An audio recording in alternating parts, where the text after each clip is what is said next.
Looks like we should be getting closer to Starfield 2.0 with a recent release coming out. We have big numbers, big jump for a game because of Xbox Game Pass, something that we've seen happen across the board on many games that have dropped into the service. Some demos for games that I'm very much looking forward to are all going to be dropping this week. So you're going to be able to check out specifically one that we've been waiting for decently long time here. Overwatch gets a huge surge in player base, becoming right now having more players than Battlefield and Call of Duty. So interesting stuff there. Update on Forza Horizon 6 plus some other things to go over. So before we do get into this, if you do enjoy this content, if you do like staying updated on everything Xbox, gaming news, and just talking about games, make sure to hit the subscribe, share, and like. Really does help the channel out. For now, let's get into it.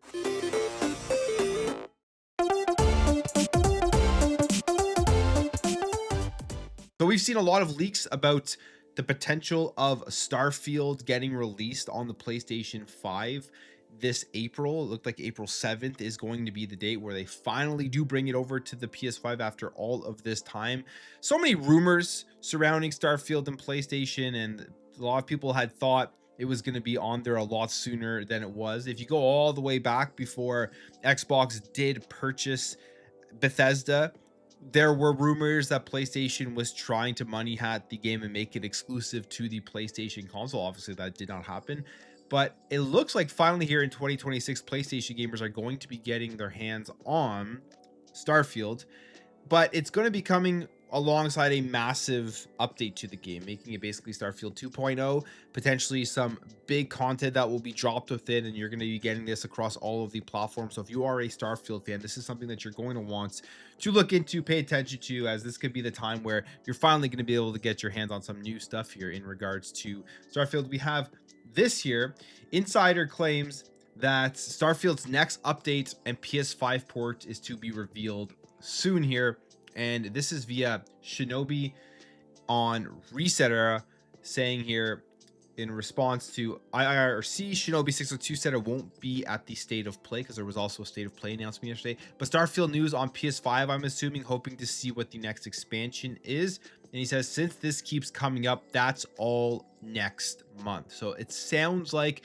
an announcement, Starfield update. We will hear about this in March of 2026. And it is reported here that it is coming to the PlayStation 5 in April, as we did see this pop up here where it had an April 7th release date on some of the back end information that was out there saying. This article posted by PPE suggests that they have obtained leaked internal documentation from a distributor and have included a screenshot that puts the release date as of April 7th, 2026, which may well coincide with the potential of Starfield 2.0 updates. The new update will include a large expansion entitled Terran Armada, has reportedly been seen by content creators in some capacity. So it's pretty exciting news here if you're a fan of the game itself. I am a fan of the game. I thought the first DLC that they had was not very good at all. I found it very boring. I just kind of powered through it, did not like it. But I'm really hoping this next update is something that they've actually taken their time with, put in some good storylines, some good characters, and everything like that, and some updated gameplay and everything, and we get a really nice release here for Starfield 2.0, which will just be another game added to the whole list of games to play, first party Xbox stuff coming out here in 2026, and just a big another one added to my backlog. I'll probably jump into it relatively soon because I like just getting through and playing through some of this DLC, I guess, depending on how big it is. And when it does release April, it is kind of a time slot where there isn't anything massive from the Xbox side, and we know in May we are getting Forza Horizon 6, so it does make sense here to put this out in April, fill in right now before the big ones start dropping. And yeah, we'll see if this is true. And then if you're on PlayStation 5, you're finally going to be able to jump in and play it. And we'll see if this does end up coming to the Nintendo Switch too, as well. We have seen the reports that that one is being pushed back, but I'm excited to see what they have built out for us with Terran Armada. Again, fingers crossed. It's far better than the first DLC that they did put out. When it comes to Game Pass, we know the Game Pass has great things for games. If they're not being played nearly as much, you put it into Game Pass and there's a huge surge here of gamers that go ahead and check it out. Well, looks like this is happening once again. Not a shocker at all, but this has to do with the First Descendant, and it dropping into Game Pass, as well as it having Xbox Play Anywhere support. It is bringing 167% more players to the game. This is a looter shooter, third person looter shooter. Pretty fun mechanically when I did play it when this first came out. Haven't jumped into it in a while, but now may be the time to do it. But it says here that it seems the First Descendants new Xbox Play Anywhere support has pushed Xbox players to start hunting those First Descendant achievements this week, or at very least it looks like the looter shooters expanded Xbox Game Pass support has led to a sudden spike in interest. So you're getting it in Game Pass, of course, and now you're having it with Play Anywhere, PC, console, cloud, all of that. This game looks like it is available, which is pushing more people to jump in and play wherever they are. They say here, the First Descendant has been available on the Series X and S since July 2024. It only recently joined the Xbox PC app on February 5th, 2026. And in doing so, it also joined the growing list of Xbox Play Anywhere games and quickly gained 167% more Xbox players, rocketing up the platform charts after finishing last week at the number 110 spot. But this tells me a couple things. One, Play Anywhere is obviously a big feature. It dropping into Game Pass on the PC side is also obviously massive. And two, it's the PC markets where you're seeing why Xbox is targeting it so much, why PC is targeting it so much, is because there are so many more players on PC than there are on the console base. So when they do put a game in there, you have access to way more people who potentially haven't played games when they first dropped or when they were on the console, and then boom, you get an explosion of players jumping in and playing the game. And when a game like this, it's huge because it is one of those microtransactions, games as a service game. So you can bet with 167% increase in terms of a player base, a lot of people are spending money within this game. The developers are going to be very happy with the choice of putting it into PC Game Pass in general, and then obviously Xbox Play Anywhere.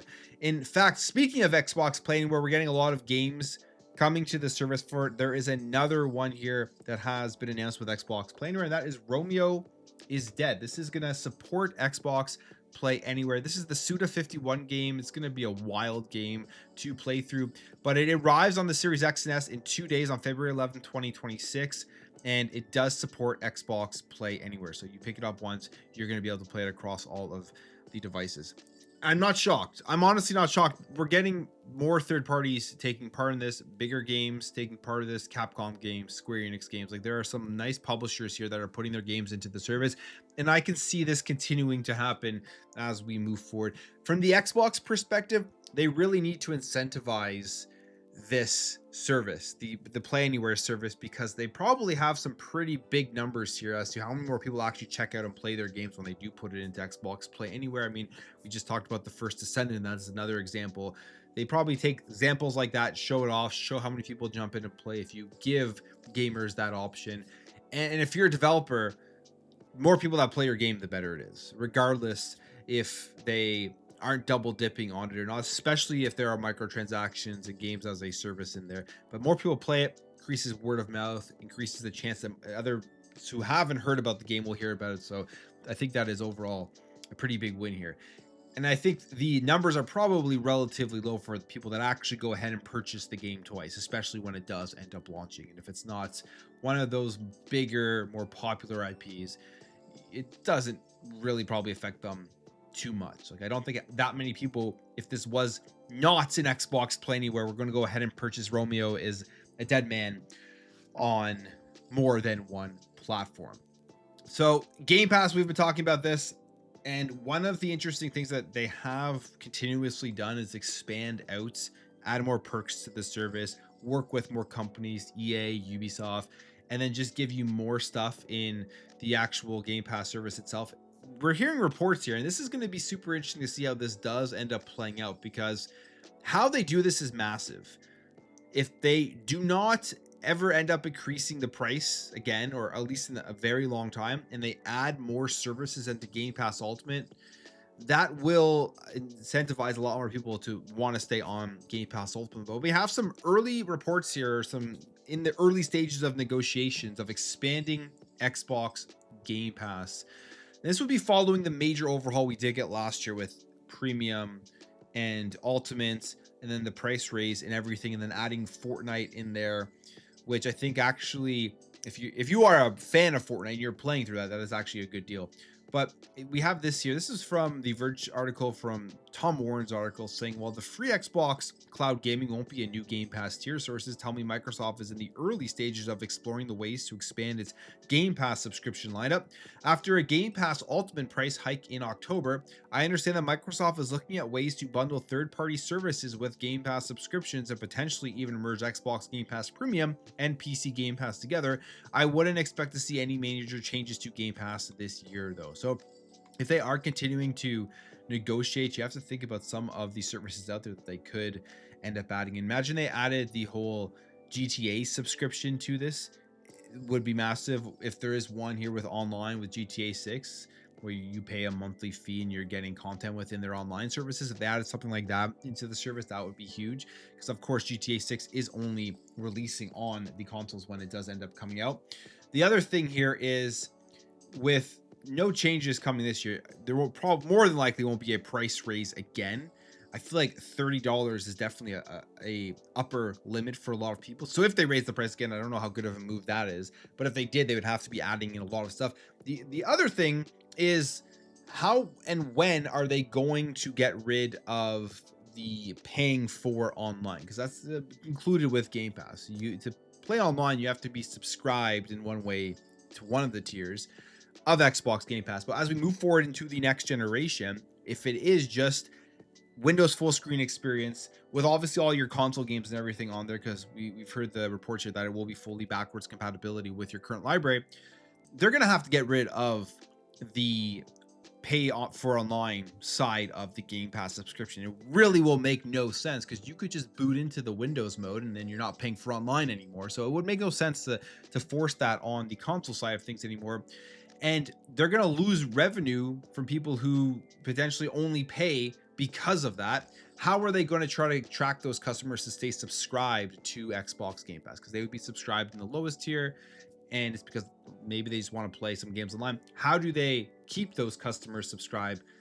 It would be by expanding Game Pass out in more ways and adding in more deals and more incentives, where you really can't deny the value of it. I think the value is still great, but that's because I play a lot of games on Game Pass. I'm on Ultimate and everything, but there are people who unsubscribe. We did recently see from the financial reports that it didn't really have an effect on the revenues. In fact, that was actually one of their stronger suits, was the revenues for Game Pass and their services and everything. Last week we talked about Overwatch. They're revamping it. They're taking away the 2, which is a smart move. Should have always just been staying with the name Overwatch. And they're adding a bunch of new content coming, starting with a new season 1 drop on February 10th. And it looks like all of this is working here, as Overwatch 2 has seen a pretty big surge here, at least on Steam. I'm sure in other places it's going to be doing better as well.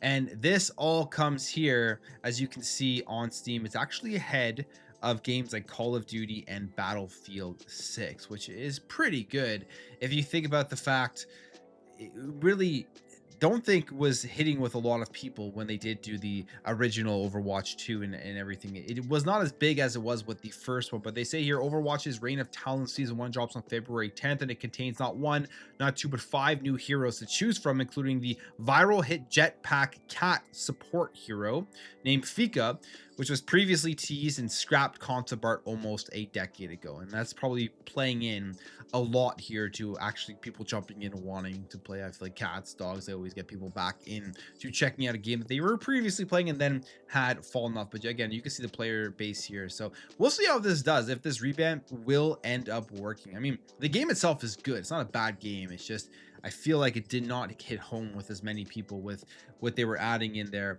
and the fact that they put Overwatch 2 threw a lot of people off when they did end up dropping it. I feel like I could see this one coming back. It's coming over to the Nintendo Switch 2 as well, which will open it up to a bigger player base, and it will run perfectly fine on that. So we'll see if Overwatch, because they're dropping the 2 now, it's just Overwatch again, will continue to be able to bounce back. If they keep having good content throughout these new seasons, I think it'll be completely fine. We have a nice update here for Forza Horizon 6. 10 new features that actually will be coming with the game itself. I mean, this game is coming out in May, and we're going to continue to see updates before it does launch. Looks phenomenal. But there will be famous landscapes of Japan, including Tokyo City, Shibuya Crossing, Ginko Avenue, Tokyo Tower, iconic mountain passes like Mount Haruna and Bandai Azuma, More dramatic seasons than in Mexico. Snow always is available in mountainous alpine region. That's nice. I always like games with snow in it. I always find those parts some of my favorite regions to go to. New event types, Horizon Rush, shared open world without separate matchmaking, including time attack circuits, car meets, and drag meets, customizable garages and multiplayer event lab, rare aftermarket cars, car proximity radar, updated car engine and environment sounds, updated Forza Aero, paint liveries and windows, new rims, cosmetic, and tire wear, and updated steering animations with up to 540 degrees of wheel rotation. This game is going to be phenomenal. It's going to be one of the best games to release here in 2026, one of the best selling games, playing games, looking games, all of that stuff. Forza really never misses, and they're going to do it again here. And it's in Japan, a location that people have been asking for forever. It's finally coming. It's hitting in May, and it's going to be a great game to jump through and play. If you're looking to play some demos of some games that you're looking forward to, I'm looking forward to both of these games, Planet of Lana 2 and Replace, both on February 11th. They're dropping a demo for both of these games on February 11th. I played the first Planet of Lana. I loved it. Replace is a game that's been delayed over and over again. When they first showed it off, it was up there on one of my most anticipated games. So finally actually going to be able to get our hands on this via the demo before it officially does release is really cool. But they're both coming here on February 11th. I believe for Replace, though, it is only on the PC, the demo. They're both in Game Pass, so you're going to be able to check them regardless. But I'm super excited for both these games. I'm going to definitely be checking out those demos. And finally, this week will be a big week in the PlayStation world. I think this will actually be a very good event because of what they've said that they're doing and the length of it. They're going to be showing off indies. They're going to be showing off third-party and updates from what's coming from PlayStation Studios, which is really what I want to see from a State of Play. But they have announced here that a new State of Play airs February 12th at 5 p.m. Eastern, 2 p.m. Pacific. So we'll see what it is. 60 plus minutes. This is a long one. I think this is going to be one of their bigger and better State of Plays that we have gotten in years. It's probably going to have updates on everything that they are working on. Games coming out this year and hopefully beyond. Hopefully it's not just the ones that we have already seen. Hopefully it's a look at new games that are being developed here by PlayStation Studios. At least that's what I want to see. But either way, we'll be getting third-party titles, games that will be launching on Xbox, cool look at indie games and stuff, which is always great. But I'm going to end the video there. If you did enjoy this video, hit that thumbs up. If you're new here, hit that subscribe, and I'll catch you guys in the next video.